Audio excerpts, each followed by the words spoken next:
Almost everyone wants to be rich. But almost nobody who becomes extremely rich got there the way you think. It is not greed, it is not luck, it is not even intelligence, not primarily. There is a specific psychological pattern that shows up again and again in people who accumulate extreme wealth. And once you see it, you cannot stop seeing it. Most people assume that the extremely wealthy simply wanted money more than everyone else. But psychologists who study this have found something different. Money was rarely the actual goal. It was the byproduct of something else entirely, a specific way of thinking that most people never develop. Today we are going to break down the real psychology behind extreme wealth, not the financial strategy, not the business advice. The mind behind it. The first pattern researchers consistently find is an intense need for control. Not control over other people necessarily, control over uncertainty. Many people who build extreme wealth describe an early experience, often in childhood, where they felt powerless. Financial instability, an unpredictable parent, a moment where they realized that other people's decisions could completely upend their life. And from that moment, something shifted.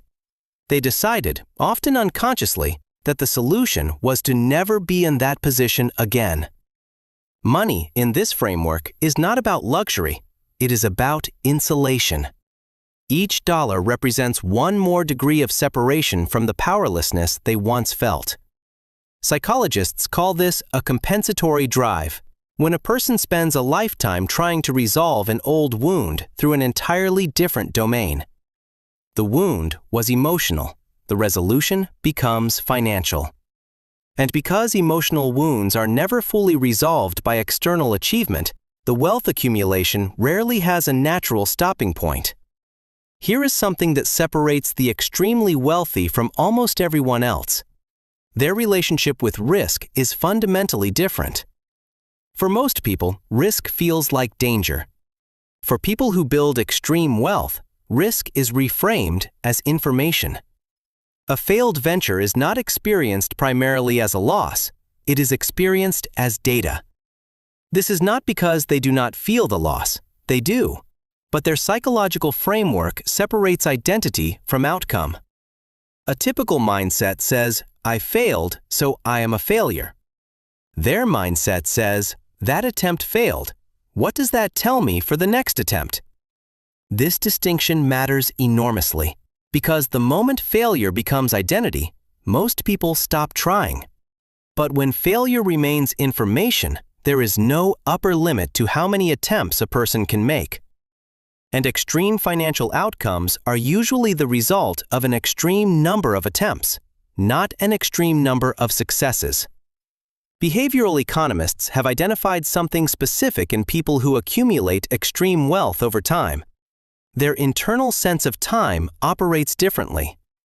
Most human decision-making is governed by what researchers call temporal discounting, the tendency to value immediate rewards far more than future ones. It is why saving money feels harder than spending it. The reward of spending is immediate. The reward of saving is abstract and distant. People who build extreme wealth often show a measurably reduced temporal discounting curve. In plain language, the future feels almost as real to them as the present. A decision that will only pay off in 15 years does not feel like sacrifice. It feels like patience, applied to an outcome they can already picture clearly. This is not a moral virtue. It appears to be, at least partially, a cognitive trait, something closer to how a person's brain is wired to process time itself.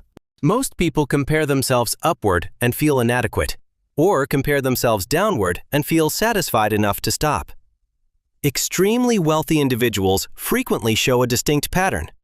Their comparison point keeps moving upward regardless of how much they accumulate. This sounds like it should produce happiness once a goal is reached.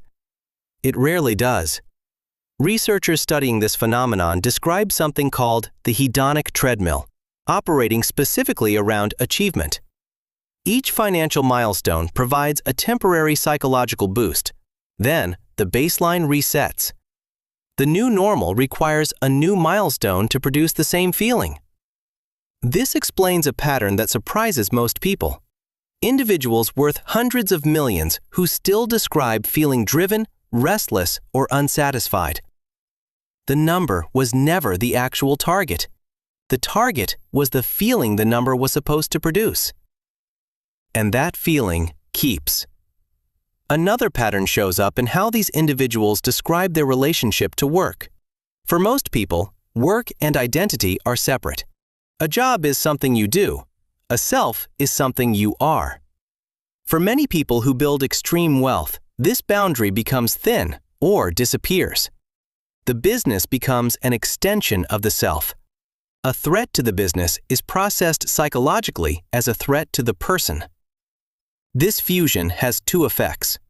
First, it produces extraordinary sustained effort because protecting and growing the business feels like protecting and growing the self. Second, it creates significant vulnerability. When identity and enterprise become the same thing, a business setback can feel like an existential one. This is part of why many extremely successful people describe unusually intense emotional reactions to professional setbacks that would seem from the outside entirely manageable. It would be incomplete to describe this pattern without describing its costs. Multiple long-term studies on highly successful individuals point toward a consistent finding. The same psychological traits that drive extreme achievement, the compensatory drive, the identity fusion, the constantly relocating satisfaction threshold, often come paired with reduced relational depth, increased anxiety, and difficulty experiencing sustained contentment. This is not true universally. Some individuals build wealth alongside genuine well-being, but the pattern is common enough that researchers treat it as a recognizable trade-off, not an exception.